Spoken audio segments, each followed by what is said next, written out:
Chapter 7. The Practice of Pranic Healing. The use of the hands in healing seems to be the result of an instinctive tendency of the race. The mother naturally places her hands on the head of the child who runs to her with the story of a fall or hurt, and the child seems to be quieted and relieved by the application of the mother's hands. How many times do we see and hear mothers relieving their children in this way, saying, "Now, dear, it is all right, mother has made it all right, now run away and play." And the child departs, its tears drying on its cheeks. Or, if any of us hurt ourselves, how natural it is to place the hands on the part and getting relief in that way. The curing of headaches by the application of the hands is quite common, and the touch of the hand of the nurse brings relief to the sick person. And these simple movements, almost instinctive in their nature, form the basis of the practice of pranic healing. The process is so simple that it scarcely needs to be taught, although in this book we shall present to your attention some of the best methods practiced by those who have attained proficiency in the science of this form of healing. The principal means of conveying vital force or prana in healing are known as 1. Gazing, or transmitting by the eye, 2. Passes, or transmitting by the hands, and 3. Breathing, or transmitting by the breath. All of these methods are efficacious, and in fact, all may be used conjointly with the others. Inasmuch as the transmission of the vital force is largely mental, and as the eye is a well-known channel of conveying mental force, it follows that the eye may be advantageously used in conveying or transmitting vital force in healing. In the process of healing, when passes are being made over the affected part, the healer will find that it will increase the effect if he will look intently at the part being treated, and in so doing concentrate his mind and will that power be transferred to the part, and the diseased cells be given strength to properly perform their work. Many healers use the breath during healing with excellent results. It is usually applied by breathing directly upon the affected parts, in which the warm breath seems to have a wonderfully stimulating effect. It is also applied by breathing upon a piece of flannel applied directly over the affected part, in which the flannel retains much of the heat and soon grows too warm for comfort. These forms will be noted as we proceed. But the principal means of transmitting the vital force in this form of healing is by the use of the hands, by means of passes and manipulations. We shall consider the process of making passes first, and will then take up the several forms of manipulation. The position of the hands in making the passes may be described as follows.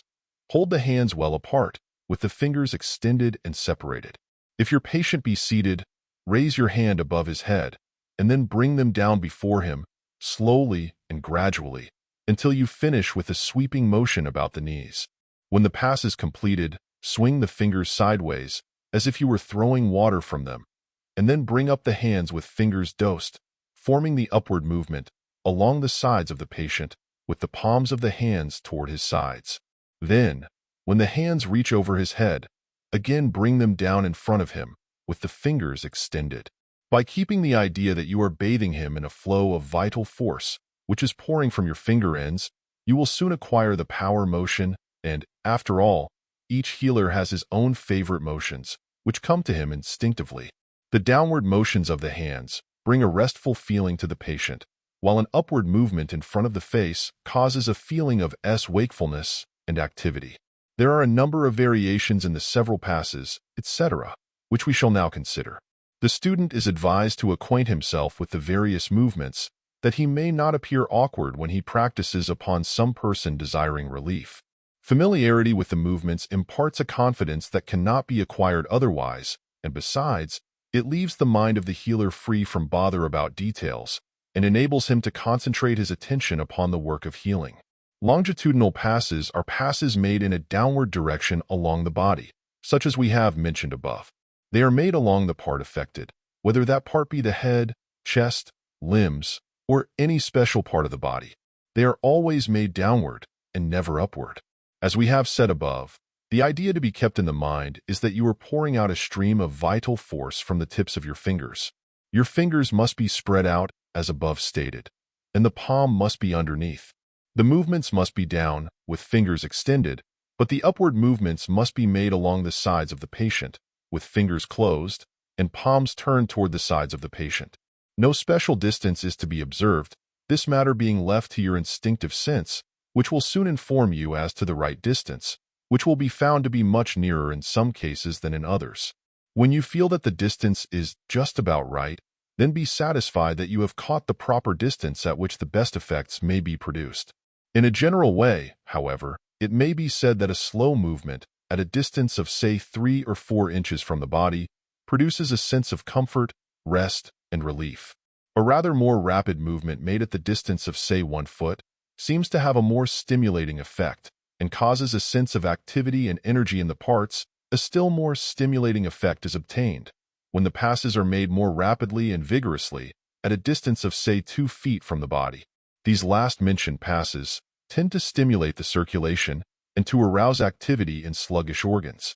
Transversal passes are passes made across the body or part.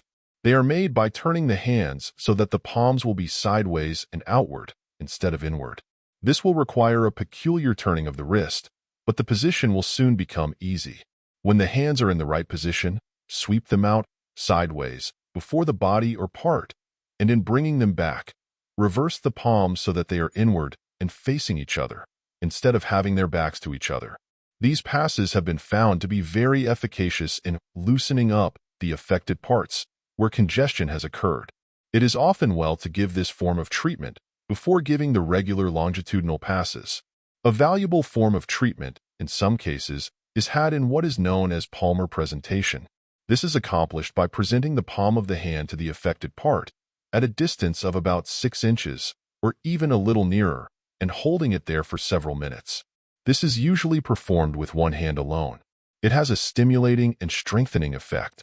Akin to this is what is known as digital presentation, which consists in extending and presenting the fingers of the right hand toward the affected part at a distance of 6 inches and holding them there for several minutes, allowing the vital force to flow from the ends of the fingers into the affected part. In some cases, the best results may be obtained in this manner. A variation of digital presentation may be affected by what is known as rotary presentation, which consists in holding the hands as above stated for a moment or two, and then beginning a rotary movement of the hand at the distance of 6 inches from left to right, in the same direction as the hands of a watch. This is quite stimulating. Another variation is what is known as perforating, which is accomplished by giving the fingers a twisting movement, just as if they were boring holes in the body of the patient at the distance of 6 inches. This movement is very stimulating and stirs into activity parts that are sluggish or congested. It is apt to produce a feeling of warmth in the part treated.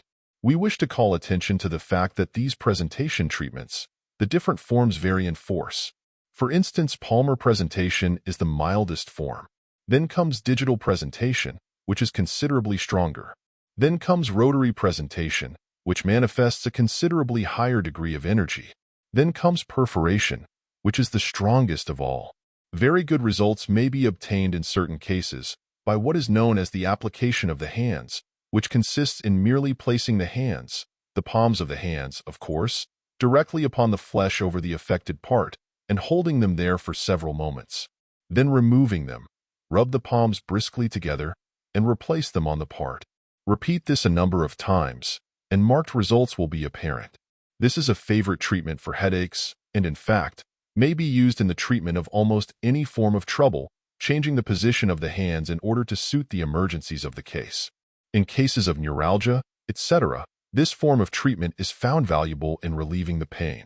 Stroking is a form of treatment that is very beneficial in directing the circulation and equalizing it when there appears to be a tendency toward imperfect circulation, etc. It has a sedative, soothing effect, and is a very good method to use in winding up or terminating a treatment.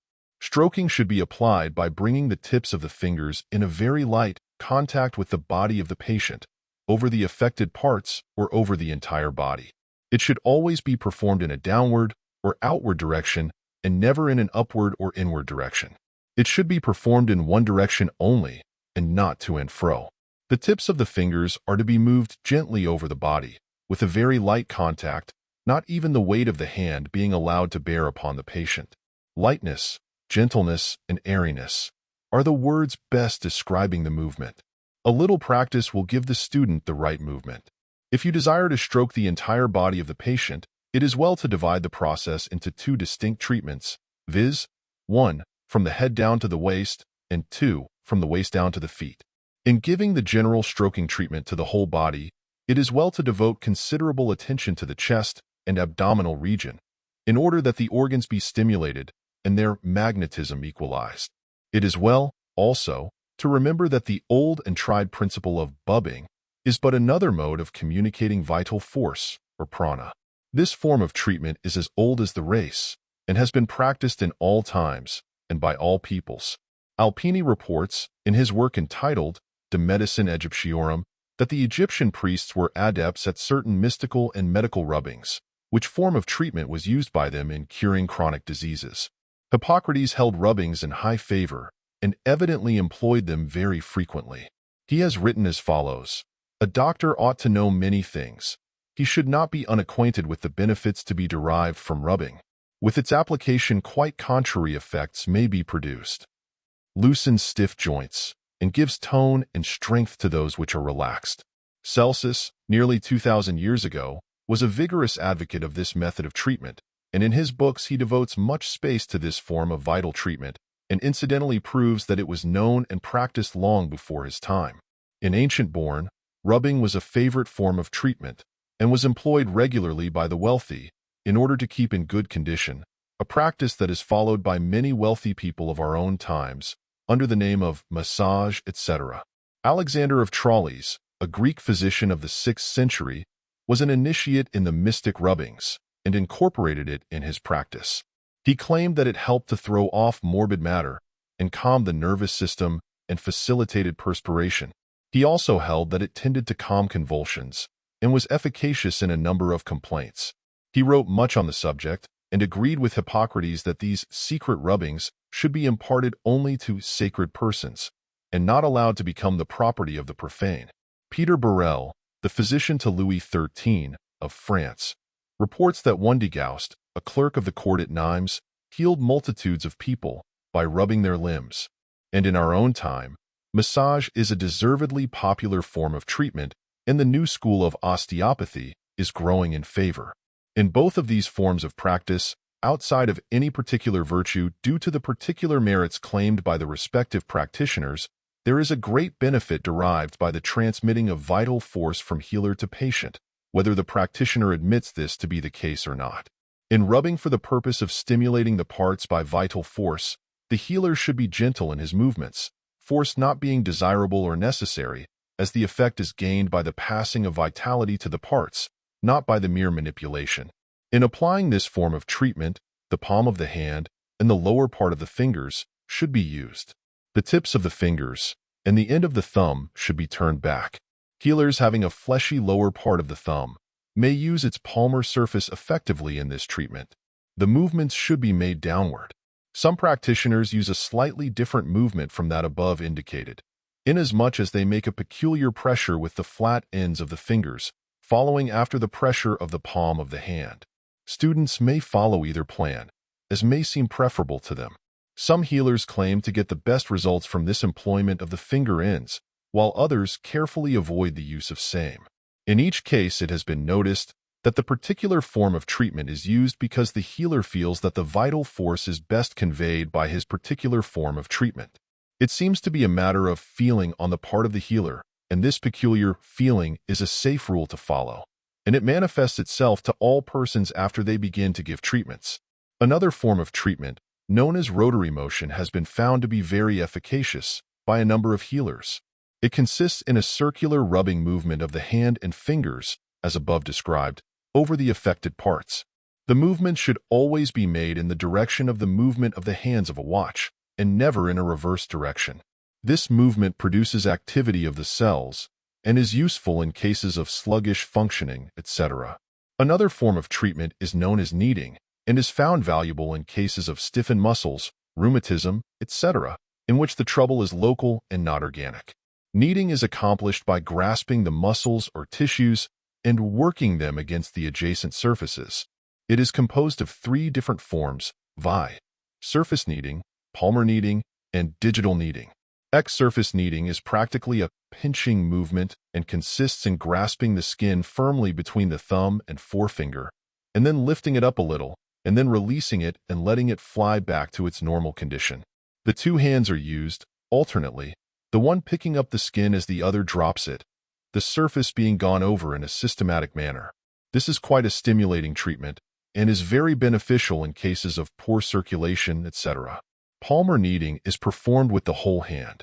The healer grasps the flesh or muscle with the palm of his hand, with fingers close together and the thumb out. Do not use the thumb, but grasp the flesh between the palm of the hand and the fingers, the lower part of the palm, called the heel of the hand, and the fleshy part of the thumb being used in the movement. Hold the flesh firmly and do not allow it to slip. Knead deeply so as to reach well into the muscles and flesh. The muscle or flesh should be thoroughly worked, and yet not sufficiently to produce soreness. Do not use too much force, but be gentle and yet firm. Use the hands alternately. There are a number of variations of this movement, which will come to the healer as he practices. He will feel that his hands are alive, and he will feel instinctively the best way to impart that life. Digital kneading is performed by grasping the flesh between the finger and thumb and gently rubbing it against the other flesh or bone. In cases where stimulation is thought advisable, one may give forms of percussion treatment, of which several are here mentioned. In giving this treatment, the wrist should be kept flexible and loose, a stiff wrist being guarded against. The percussion should be elastic and springy, avoiding all roughness or bruising. The first method of administering percussion may be called the pounding movement, which consists in striking the body with the inside flat surface of the half-closed fist, the heel of the hand and the closed ends of the fingers coming in contact with the flesh. The second method of administering percussion may be called the slapping movement, which consists of a chopping movement of the hand, which is held open with the fingers held together, the blow being made with the little finger side of the hand being likened to a butcher's cleaver employed in chopping. The fingers are held loosely together, coming together in a vibratory movement when the blow strikes. The third method may be called the slapping method, in which the hand applies a slapping or spanking blow, the fingers being held rigid.